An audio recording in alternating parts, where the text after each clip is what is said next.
Hello and welcome. World leaders have reacted with anger to North Korea's latest nuclear test, which created a blast so large it was initially thought to have been an earthquake. South Korea has accused North Korea's leader, Kim Jong-un, of acting like a reckless maniac. Even China, a long-time ally of the isolated communist nation, has firmly condemned it. Steve Evans reports from Seoul. She's become a familiar face. The North Korean newsreader says the nuclear test will protect the country's dignity and existence. On the main square by the station in Pyongyang, the thought was echoed, as though from a script. In South Korea, they monitored the tremors. Each test has been bigger than the one before. The device detonated this time is just short of the power of the Hiroshima bomb.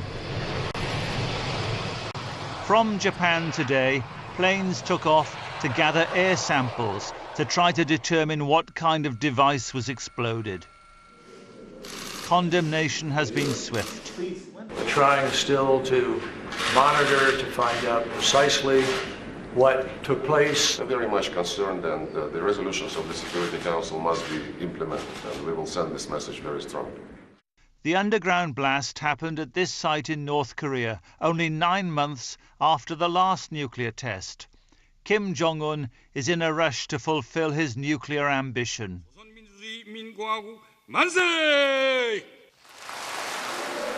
Yesterday in Pyongyang, the regime's leaders clapped in unison as the country celebrated the anniversary of its founding in 1945. For them, the bomb is the icing on the cake. Here tonight in Seoul in South Korea, life goes on. People assume Kim Jong-un's bloodthirsty threats to turn the place into a heap of ashes will not happen, even though he's appeared alongside what he claimed was a nuclear warhead small enough to go on a rocket. North Korea is just 50 kilometers from here, 30 miles, but it could be another world. The regime there is celebrating a great triumph tonight. Nobody knows what the people think, but there is no sign of that regime being close to collapse. In recent months, North Korea has been launching missiles every 10 days in defiance of the United Nations. North Korea does not have nuclear-tipped missiles yet, but it's working steadily towards getting them. Stephen Evans, BBC News, Seoul. Well, the United Nations Secretary-General Ban KiMoon has condemned North Korea's nuclear test and described it as a brazen breach of Security Council resolutions. His statement comes shortly before the Security Council meets on the issue. I would strongly appreciate the Security Council to unite and take urgent actions. Security Council has met 8 times this year only on DPRK issues. We are deeply concerned by continuing act of provocation by the DPRK regimes, this time the 5th, the biggest nuclear test. And I sincerely hope that the United Nations Security Council will act in solidarity and unity for the international peace and security and give a strong warning to the DPRK authorities. Well, our correspondent Gary O'Donoghue is following it all from Washington. Gary, we're getting lines through from the US Secretary of State saying the US is prepared to take whatever measures are needed. But realistically, what does that mean?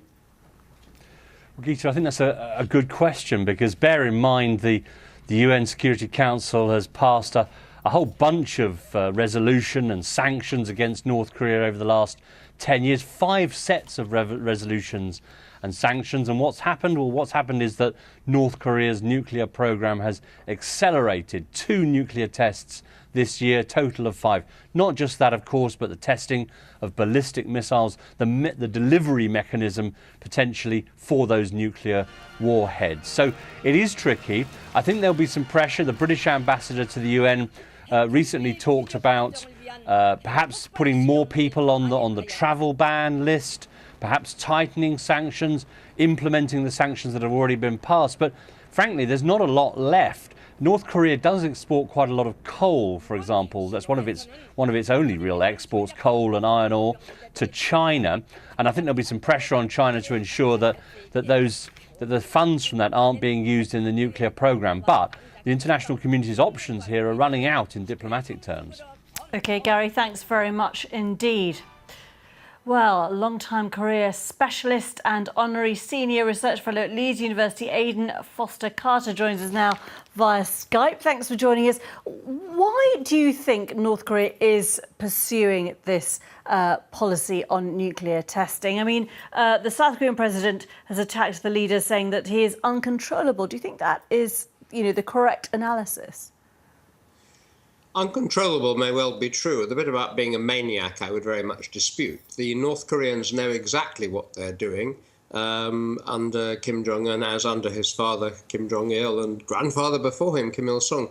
They've played what you might think objectively was a weak hand very, very well. So what are they doing right now? Kim Jong-un is both boosting himself at home. He's still a youngish, newish leader, fairly untried, by showing he can do the stuff like his father did. He's also taking advantage of the electoral window. I mean, there's a sort of paralysis, frankly, in the United States. Nothing much will be done now until the next president, whoever it is. And remember, Donald Trump has said that he would actually talk to Kim Jong-un. South Korea's got an election coming next year and so on. And he's, above all, though, he's trying to, I do see this as mainly defensive, although the rhetoric is incredibly offensive and the risk is real. They saw the fate of Iraq. They were put on an axis of evil by George W. Bush. They want to make quite sure that will never happen, and they've succeeded. What about the role of China? Well, again, I think it's naive that sometimes some people in Washington and the West expect China to sort of do our bidding and see it exactly our way. There is overlap between how China sees it and Western powers, but it's not identical. For China, I think the abiding strategic equation, I mean, some future leader might change it, but not Xi Jinping, is that there is something worse than this nasty, uncontrollable North Korea letting off bombs on their doorstep. And that is North Korean collapse. They would hate the process of that, the messiness, loose nukes, just imagine it. And they would hate the consequence, a sort of German-style unified Korea, a strong US ally with US bases on its soil right on their borders. That's worse, as seen from China. And I don't know why some people in the West don't grasp that that is how China sees it. And China holds all the cards. If they enforce sanctions, North Korea's in trouble. But it's very patchy, and I think they won't. There's a row at the moment with South Korea about a particular missile defense system that they're installing that the Chinese don't like. So I think China will continue to haver, and North Korea, I'm sorry to say, will continue to get away with it. Obviously, it's very destabilising in the region, but globally, how much of a threat does North Korea pose, do you think, right now? Well, you have to rank your threats, don't you? I mean, as I would wish as a parent, etc., to live in a safer world than we do.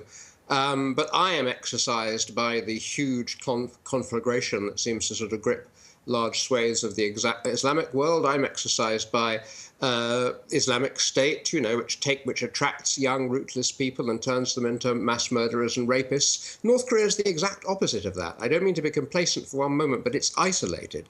No one is going there. No one else, no one who's not North Korean or could possibly see anything in it at all. Surely that way lies a solution, however unpalatable, which means back to diplomacy. It's a real shame we've dropped the diplomatic ball this year. Aidan Foster-Carter, many thanks for your time. We do appreciate it. Thank you. Thank you.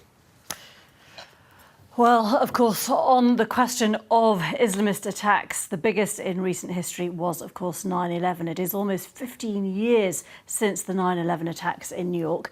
And now families of the victims have won the right to sue the Saudi Arabian government for damages.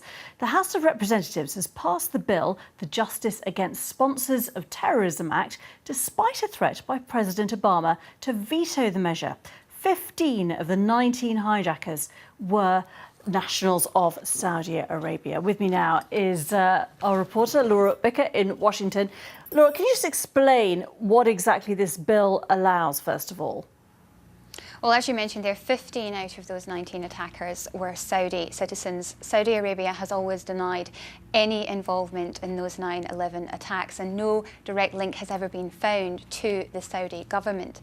But this bill would allow the victims' families to sue members of the Saudi government for any element of the attack. And leaders and advocates of this bill say this is about fighting terrorism and it's about a fight for justice. But what this bill would do is overturn long-standing international law, which grants nations immunities from civil and criminal prosecutions.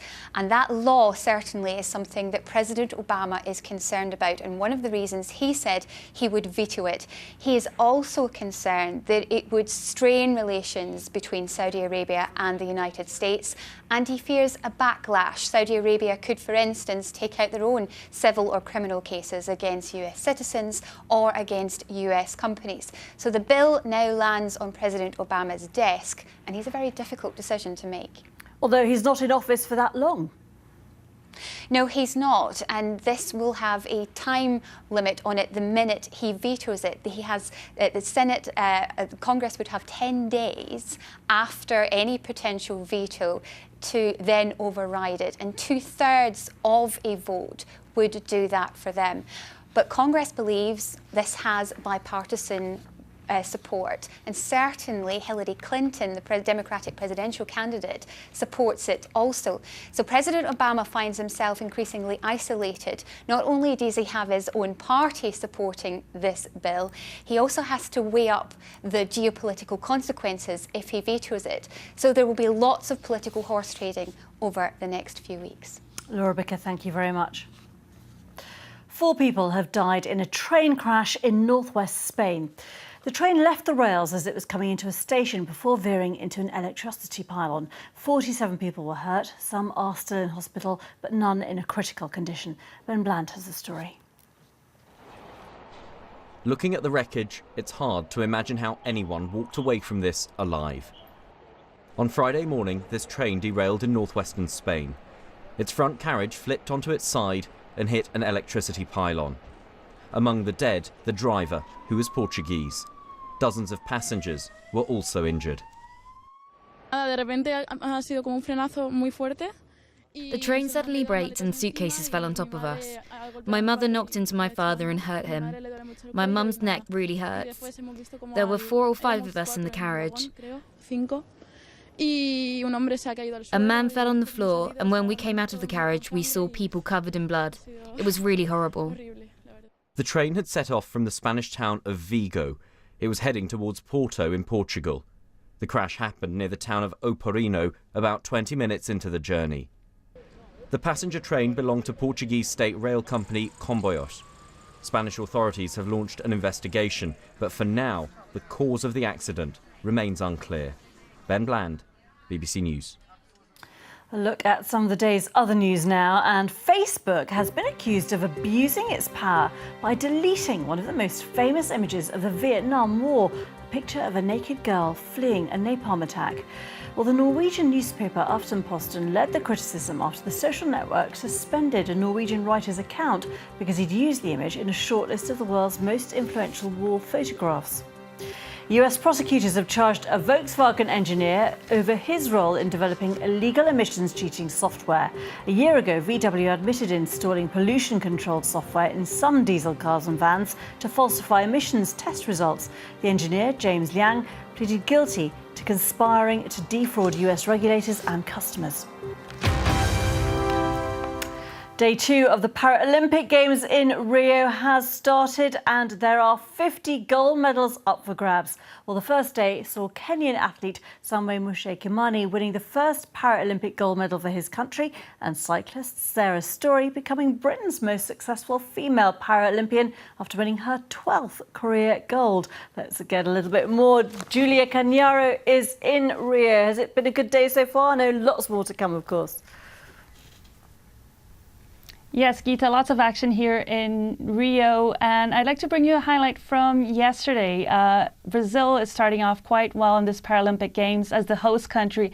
It has very ambitious goals to come in among the top 5 ranking countries in the Paralympics. And yesterday, one of the biggest stars in the Brazilian delegation, swimmer Daniel Dias, he got his first gold in these Paralympics. He is often referred to as the Brazilian Michael Phelps. He got gold in the 200-meter freestyle swimming race in the S5 category, but he still has another 8 competitions that he'll take part in, so another 8 chances of winning medals. He is already the most successful Paralympic athlete here in Brazil. And today the day started off with lots of medals handed out in the athletic stadium. So we've had golds won by Ireland, Tunisia, Argentina, and also another one for Brazil that went to Daniel Martins, 20-year-old. He won the 400-meter race in the 220 category. That's for athletes that have intellectual impairment. He not only won the race, he also beat his own world record, coming in at 47.23 seconds. And in that same race, bronze went to Cape Verde and silver to Venezuela. But also in the athletic stadium, there were some unexpected turns earlier today. In the 100-meter women's semifinal in the T11 category, that's for women who are totally blind, Libby Clegg from Paralympics GB, she got the best time out of all the athletes, making it into the final, but she was later disqualified. And that is because the guide that was accompanying her was understood to have pulled her during the race, and that is against the rules of the Paralympics. So we still have plenty of action further ahead today, with plenty of finals in the athletic stadium and also in the swimming pool. Back to you, Geeta. Enjoy it. Thanks very much, Julia. Thank you. Let's have a quick look at the medal table as it stands today. China has top spot with 8 golds, 10 silvers and 4 bronzes. Britain is in second place, and hosts Brazil have, as we have been hearing from Julia, had a good start, currently in 4th place. Well, if you want to keep up to date, of course, you can just go to the website. There is detailed analysis. There is a sport-by-sport breakdown also there, bbc.com/sport. Now, surgeons here in Britain have used a robot to operate inside the eye in a world first. The milestone for robotic technology should mean that in future, surgeons will be able to do more complex procedures than are currently possible. Our medical correspondent, Fergus Walsh, has this exclusive report. Deterioration of sight in my right eye is progressive. Until now, it's really problematic. Bill Beaver is going blind in one eye. If for example, I take a book and I cover my left eye, which is still good, all I see is mush. Except his central vision is completely gone. But that's about to change at Oxford's John Radcliffe Hospital. In theatre, the surgeon uses a joystick to move the robot arm, which has a thin needle attached. Robot-assisted surgery is now commonplace, especially in cancer operations, but this will be a world first. Never before has a robot been used to operate inside the eye. This is delicate surgery involving tiny, precise movements to remove a membrane which is causing Bill's sight loss. Crucially, the robot can filter out the surgeon's hand tremors. The robot has to pivot around a tiny hole in the wall of the eye. Inside, it removes a membrane just 1/100th of a millimetre thick, shown in blue, which is covering the retina, allowing the hole in the retina to close. But if you could hold your watch face up, just put your head down. Just a few days later, and the results are clear. I can see it's 22 minutes past 9. And before long, his distance vision will return to normal. It's almost the world of fairy tales, but it's true. It's the difference between being active and doing the things I need to do, and enjoying art and enjoying life. The surgeon says the robot was more accurate than the human hand. I think we're going to go into a new era of eye surgery where we're going to be placing things at the back of the eye under the retina very much more accurately and with much greater precision than we do at the moment. We can certainly improve on the current operations, but I very much hope that we can do new operations that currently we can't do with the human hand. We can now do them with the robot. Retinal diseases are the main cause of blindness in the developed world. Robots should allow many more patients to have their sight saved. Fergus Walsh, BBC News. Now, they were stuck all night in cable cars thousands of metres up the French Alps. But a few hours ago, more than 30 people were finally rescued. Technicians managed to restart the service at first light, and those stranded above the glaciers of Mont Blanc were brought back to the bottom of the ride. Fiona Bruce reports. The rescue mission lasted 24 hours. Suspended 12,000 feet above the highest mountain in the Alps, over 100 tourists, including a 10-year-old child, trapped in the cable cars. The cars had become stuck after their cables became tangled. Efforts were made to reach them. You can just see rescuers suspended from helicopters. One of those involved said it was like performing surgery from the sky. By nightfall, 80 people had been rescued, some by helicopter, others in cabins a little nearer the ground were lowered down by rope. While the day was sunny and not foggy, they could use helicopters. Then the fog arrived. They couldn't use helicopters anymore, and they lowered people onto the glacier on the places where they could. When the dark arrived, they decided to stop the rescue operations till the morning. But 33 people had to be left dangling overnight as bad weather set in. In the morning, the helicopters came back, but there was still no clear idea about how to get the people down. Their ordeal finally ended when engineers managed to free the tangled cables and get the cars going again.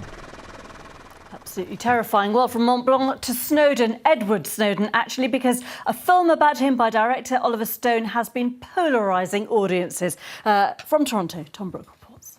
There's something going on inside the government that's really wrong, and I can't ignore it.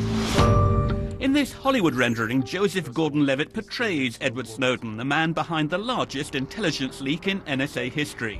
In the film, Snowden comes across as a decent, solidly heroic American whistleblower, not the traitor his foes see him as. Director Oliver Stone worked diligently to secure Edward Snowden's cooperation for the film at a time when the former NSA contractor was in his precarious early days in exile in Russia. When I first met him in January of 2014, this situation was still very uncertain in Moscow, and I was wary of a situation that was very current and dangerous because it could blow up in our face. He was wary of a movie. It took 3 months. I went 2 more times to Moscow. We agreed to agree, and we went ahead. The NSA is really tracking every cell phone in the world.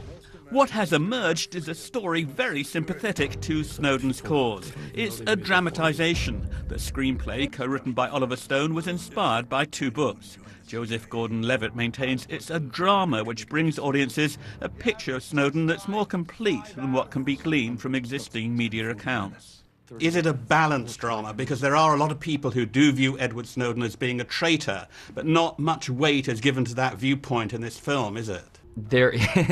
I'm not sure there's a lot of weight to that point of view, to be really, really honest. I mean, I actually haven't really heard any specific ways in which something that he did harmed the country.